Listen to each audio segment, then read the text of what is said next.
Hey, welcome back to the podcast, everyone. Hope everyone's okay. It's been a while. Good to see, that I'm finally back on. Sorry, it took some time, and as usual, my schedule is always a little hectic. So, the consistency is not there, but I will definitely. I plan on becoming a little bit more consistent. So I do apologize for the absence. Been about a month or so since I last recorded, and the last time we talked about the finals, the NBA finals.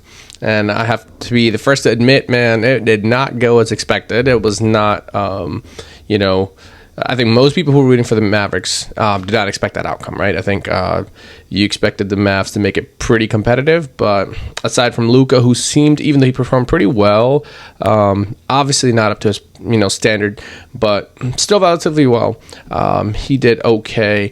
Aside from him, the whole team kind of just seemed MIA. But, we hopefully with all the additions they've had this offseason, they'll probably be better next year. But that being said, big congrats to the Celtics. The Boston Celtics did amazing. Their whole roster, honestly, I think we can say most of us underestimated how well they would play together. Even though, yes, they don't really have a quote-unquote playmaker. But, you talk about, just the chemistry, the team chemistry, the physicality, and just the movement of the ball and just how quick they almost play like a pickup at a rec center type of game. And so it was pretty impressive. Shout out to the Boston Celtics and congrats to them on the big win. I'm sure the city of Boston is obviously very excited, and many of the Celtics are now playing on Team USA. And so today's, honestly, discussion is more about Team USA and how well they've played. So congrats to all the players that made it Team USA. For the Celtics, Jason Tatum, you've got Derek White, and they have three players off the top of my head. It's gone, but Drew Holiday. Drew Holiday's there, and Jaylen Brown, obviously, different discussion. I think most of us expected him to be selected initially, but even after Kawhi Leonard was taken off the team, I think we all still expected him to be there, but I guess teams have different goals and directions they want to go in, so he didn't get selected, and it is what it is. You can't really argue against the selection team, and there is a chance he probably plays in the next FIBA World Cup in 2026, I believe. So we'll see. Until then, moving on to Team USA, though. So far, I think as Americans, we are a little accustomed to different style of plays and how dominant Team USA usually is in the Olympics, even the pre-Olympic games. So far, Team USA, they've played with Canada, Australia, Serbia, South Sudan, and Germany. First of all, I think it's time to admit, I think across the globe, first of all, basketball has become a lot more prominent, right?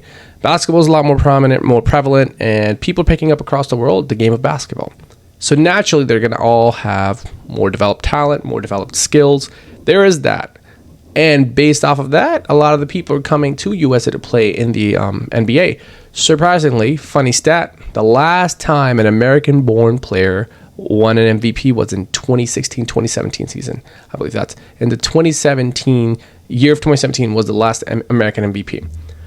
Considering, that's pretty shocking. That means since then, you've had, obviously, all foreign players.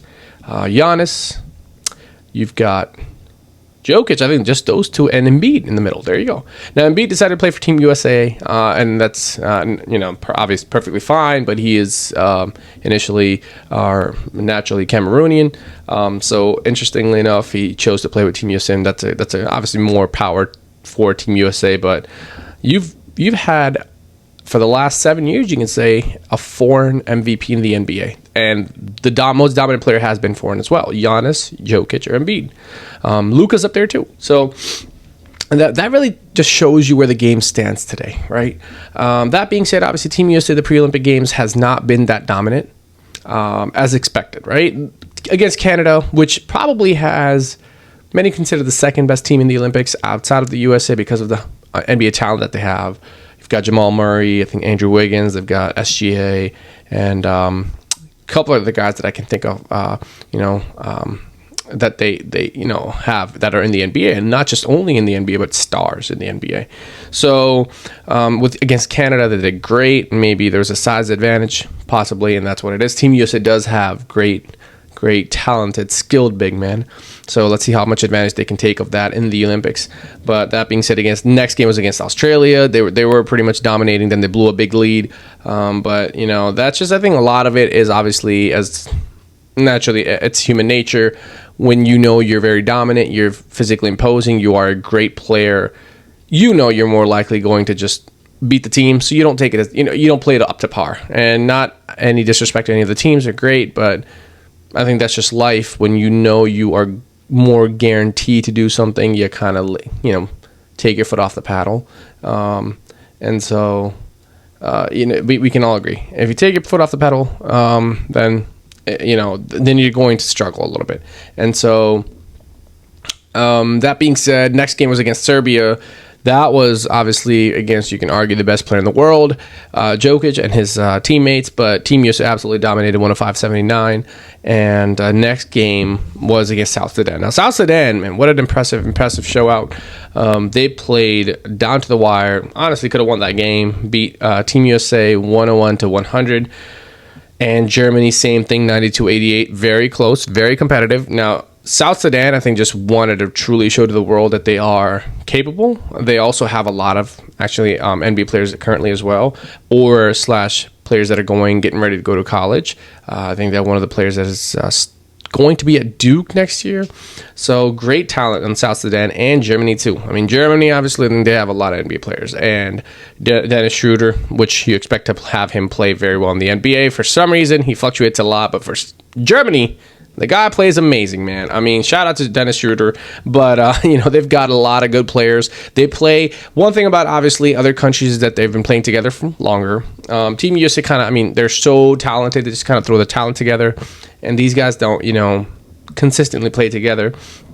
So it does take a little bit more time to build your chemistry as Team USA. With other countries, I mean, it's kind of the same pieces for the most part, because that's, you don't have like a plethora of players that you can just draw, from like Team USA can. With other countries, it's the same consistent type of players, same players for the most part that come back year to year. So South Sudan, again, good job. Germany, they just played great team ball. I mean, kept it to the kept it to the wire till the end. But that being said, I mean, shout out to LeBron, man. LeBron led the team in the five Olympic games, pre-Olympic games, I should say, in assists and in rebound. In assists and in points. So LeBron's been amazing. Let's see if it carries over. Right now, obviously the pressure is to win. So naturally, your best player is going to take over, or most experienced player, at least. The best player can be debated right now because LeBron's 40 almost. I mean, a couple more, 3-4 more months. He's going to be 40 in December. So not too far, less than half a year. Let's just say that. So, but, right now, overall, if you've got practically a 40-year-old leading you in points and assists through the first 5 games that were warm-up games, but it does show that Team USA has to work on a few things.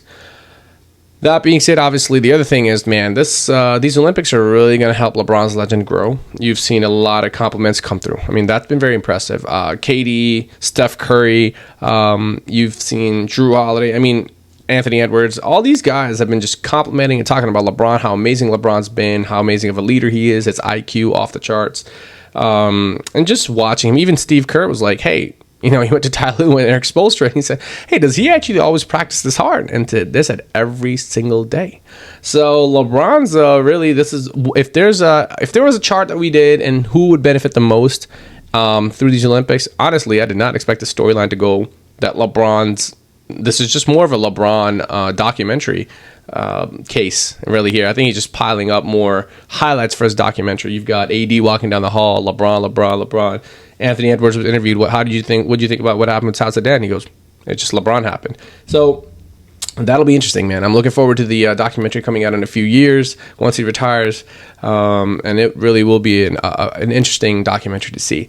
But that being said, back to Team USA. Team USA is obviously talented, obviously great. They are the favorites. They're predicted to win. I don't think anybody's going against that. Just like 2 years ago in the FIBA World Cup, everybody was kind of doubting Team USA, and I jokingly said, "Listen, man, no matter what, we still have the best players in the world. You never doubt USA, especially when it comes to basketball. We've been great. Obviously, we have talent all around in all sports, but basketball is just our game, and that's just what it is. So that being said, the next few, they only have about 6 games I think Team USA's got total coming up in the before the qualifications start. So it'll be interesting to see. I think they should. Probably number one, it is now going to be very legit. It's not like a friendly quote unquote. So Team USA is gonna, I think, pop off. They've got Serbia, they've got South Sudan, and Puerto Rico. July 28th, July 31st, and August 3rd. So respectively, that'll be very interesting. I'm looking forward to it. Great. It's gonna be a great show out. I think the team gets it together. They've only been together for 2 weeks, 2.5, 3 weeks. So the chemistry will build up. You're going to see KD come back. KD's been injured, so we're looking forward to that. But I think Team USA is going to be just fine. The intensity will step up too, right? The urgency is going to be there. And so these guys are really going to show out. I think they've been just taking it a little bit easy for the most part. LeBron's been just doing his thing. I think that's just how it's going to be. It's going to be a different. You're going to see Team USA with the blowout that we're expecting probably is going to happen at one point during one of these games. You're going to see that 30, 40-point win. That's just what it is. So until then, I mean, I'm looking forward to this. The Olympics do start very soon. So hopefully you all enjoy the Olympics. I'm not just looking at basketball. Of course, all the sports are great. I'm a big fan of watching the American swimmers, American track and field runners. They're usually two sports that I really enjoy in general. A lot of talent in those around the world, and so it's going to be fun to watch. So until then, I mean, listen, enjoy the Olympics. My prediction is Team USA absolutely dominates across the board, and they win the gold. Bring back the gold, and I think that's going to be the last hurrah for many of these players, especially LeBron and Steph, potentially KD, who actually, apparently, by stats, is the greatest USA basketball Olympian ever. So that being said, until next time, hopefully you enjoyed the video today. Leave some comments, subscribe, like, share with your friends. Give me some feedback on how I did. If you have any further questions or any further videos you'd like me to make, we'll go work with that. Thank you, and have a good one. Until next time, take care.